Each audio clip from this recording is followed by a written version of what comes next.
Hey everybody, thanks for tuning in to Woodcrest Bonsai. Today I'm going to continue working my Parrot Beak in ice cream containers. I'm going to do 6 more, and as in yesterday's video, I'm going to trim them back a little bit and then consider which ones I want to put into bonsai pots in the spring and which ones need a little more work, which ones I want to grow on or for whatever reason are not quite ready for a bonsai pot. So today, number 1 is the tree I call the spider, and for good reason. Now this is actually a type of bonsai style. It's called exposed root, and I did not do this on purpose. It just happened like this. I found the tree and I planted, like I said, all these trees are pretty much planted all at the same time. They were all rooted at the same time. They all became pre-bonsai at the same time. They were all basically trimmed within a few days of each other. But this one just showed all this interesting exposed rootage. So I'm going to make this tree very small. And I really haven't started working on a leader, but I do know that I don't want this. I want this cut off. I want this tree to be really small and accentuate the roots. So it will be a mame, maybe heading towards being a shohin, but it's not going to be a large tree at all. And it's got a very interesting thick little trunk, and then it breaks into different branches.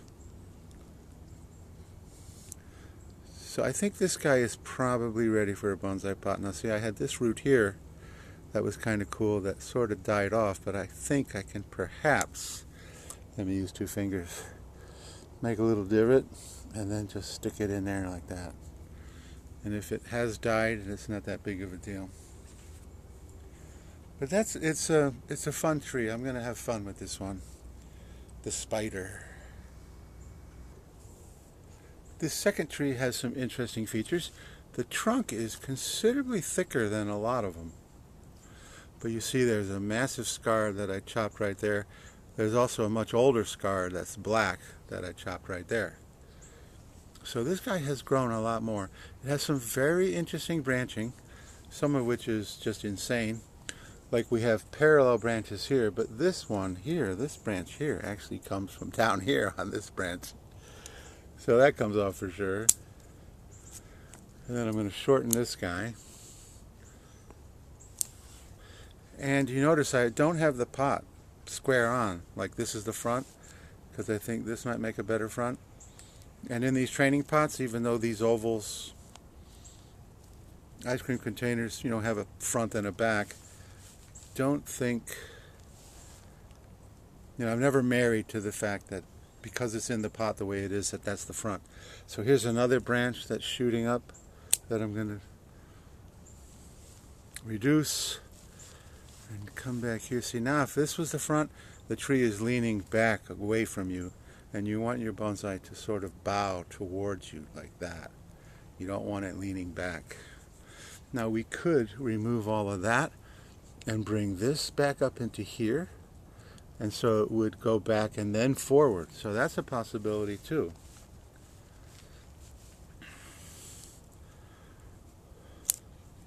So this tree is definitely not a subject for a bonsai pot anytime soon, because it still needs some work. I still haven't really decided where I want to go with it as far as front or back or grow it bigger. So for now it just gets that haircut. And I could conceivably, the ones that I'm going to continue to grow on, I could conceivably give them some more fertilizer. Here we are, the middle of November, and it's still really warm here. So there's number 2. Today's number 3 is an interesting tree. And every time you see a little scar like that, or a scar here, that means I've chopped it. So I've chopped this tree 4, 5, 6 times. And it is also getting a nice little fat trunk that I'm very happy with. And if we I'm not sure I want to take all this off, but I'm going to remove some of the leaves. It has a nice trunk line. And this is another one that's probably marginal about going into a bonsai pot. I could easily decide to put it into a bonsai pot. I need to remove the apex, not entirely, but shorten it way up. And then of course we have two very long back branches that are also going to be shortened just to one or two nodes. I'm only keeping one or two nodes. Here's a branch that's shooting against the grain that comes off. And then this smaller branch here. And this could make an interesting front too, although this seems to be a much more established back branch. But if we took that away, it's got nice movement that way too. So this guy is going to go in the honorable mention section. It could very possibly go into a bonsai pot and begin its life in a pot.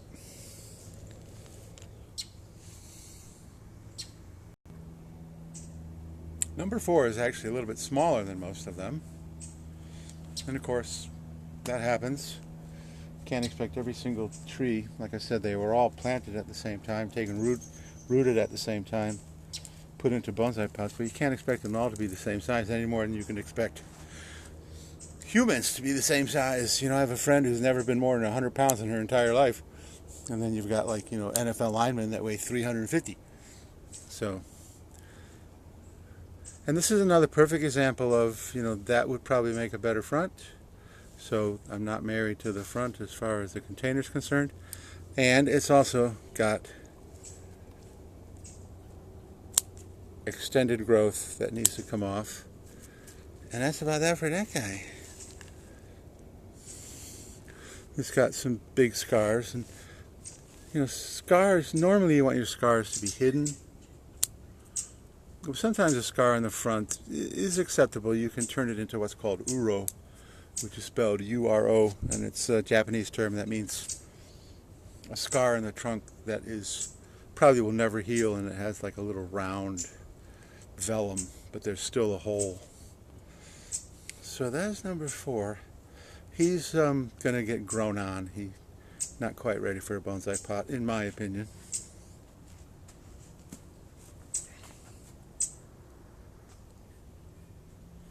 Number 5 is also a little smaller, and because the first main branch is way up here, and if we look at the rule of thirds, that's easily 5 inches. So this tree is 15 inches, and so we've got 5 here. The whole tree right now is only about 8. So this is another contender for putting it into a much larger pot, or even in the ground, and letting it really grow and really get thick, and then styling it from there. So this is another one that will not go in a bonsai pot this spring, and most likely get potted up into a much larger pot and be allowed to, you know, so that the first main branch is actually in proportion with the rest of the tree.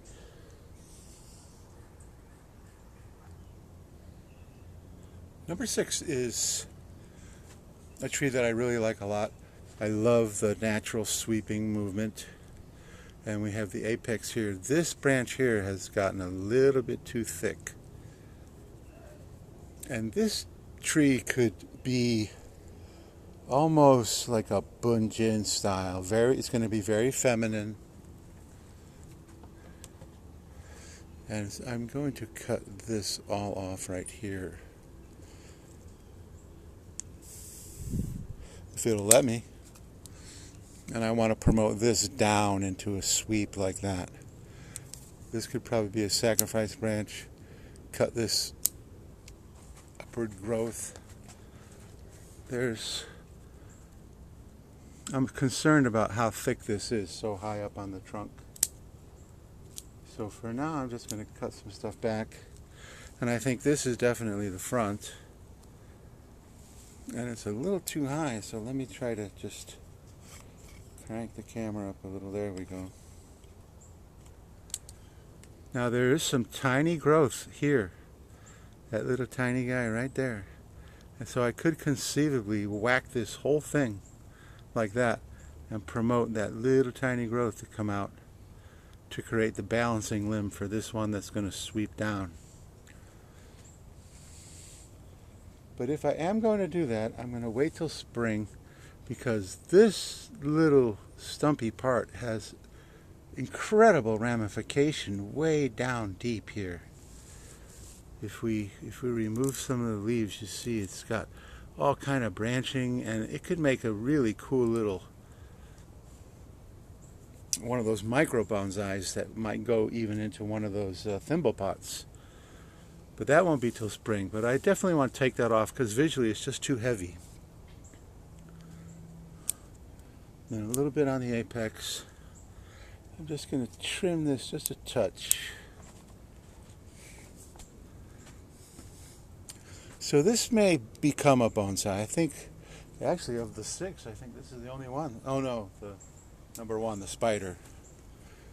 So my plan is to bring this guy down and sweep it into here. And then you normally need a balancing branch. And then the apex. So it will have bunjin character. It's got decent rooting. And it will probably go into a very shallow pot, which I think will help accentuate the feminine nature of it, a shallow oval. So this is another one that's going to go into a bonsai pot. And where are we on time? I think I have time for another one, because actually I didn't even realize it, but the row that I'm working on actually has 7 trees, so we're going to do number 7. Number 7 is another one that really needs to be grown on. It has an interesting sweep here, but then the trunk gets quite straight. It has also thickened very nicely. And of all of the ones I've done today, it by far has the most growth. I mean, it has grown virtually 360 degrees, except for this part right here. And all of that's just going to come off once again to the first or second node. And at this point, since I'm going to grow it on, because once again, if this is the first main branch, that's easily 6 inches, maybe 7 inches. So this tree is 15, 18, maybe 20 inches high.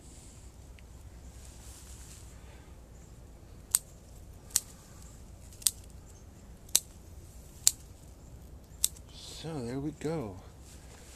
Could this be the front? There's a lot of branching that's really hiding the structure of the tree, but that's okay for now. Not that big of a deal. I can now bring it closer because it's not as leggy. And once again, front or front, I don't think it really matters now. Put it in a bigger pot, grow it up, grow it out, and hopefully let the trunk get, about like that. And based on how quickly some of these have thickened up, that would probably only take about a year. Put them in bigger pots and then really give them a lot of fertilizer. Not too much, because obviously that can burn. But a lot of tropical trees can really feed heavily because their natural habitat provides them with a tremendous amount of nutrients. So there you go, 7 Parrot's Beak. And I use the ice cream containers. For one thing, I eat a lot of ice cream, and they're convenient, and they don't last long, I admit that.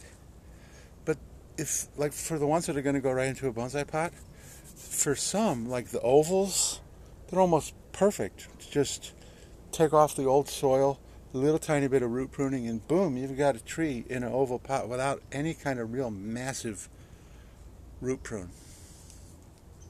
Not to say that Parrot's Beak can't take heavy root pruning, because they can.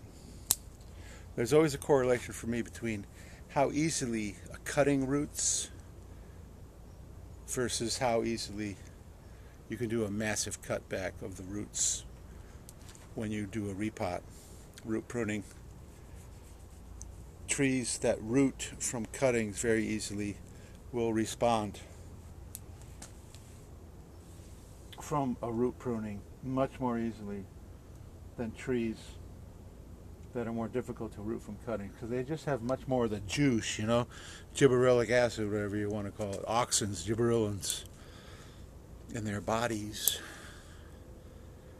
So that's it for today. I hope you liked this video. If you did, please give me a thumbs up. Please subscribe and hit the notification bell, and you can watch all of my trees over the years. And a lot of times I talk about paying my dues. Sometimes you may be looking at trees saying, well, they don't look at much. But I'm hoping that I can continue to grow my channel. So after 2, 3, 4 years, we can look back at these videos and say, okay, wow, look at that. Look how that tree has grown and developed from its beginnings. So a lot of these videos are just the beginnings. And so if you stick with me, you can watch how they develop over time. I would say I have a fairly, I don't know what you'd call it. I have some finished trees. I have some trees in training. I'm even still sticking cuttings and planting seeds. So even Jim Smith, he died, I think, at age 85. In 2016, he was still planting seeds and taking cuttings even a year before he died. So part of bonsai is the growing for me. Having finished trees and seeing them, in their glory is fantastic. But a lot of the fun for me is this stuff here. Watching it grow and develop and taking the time to create the tree. That's also great fun for me. So I hope that you're having fun watching me have fun. So anyway, like, subscribe, hit the notification bell, leave a comment, and I will continue tomorrow with another 6 or 7 Parrot's Beak in ice cream containers. So thanks for watching, and I'll see you in the next video.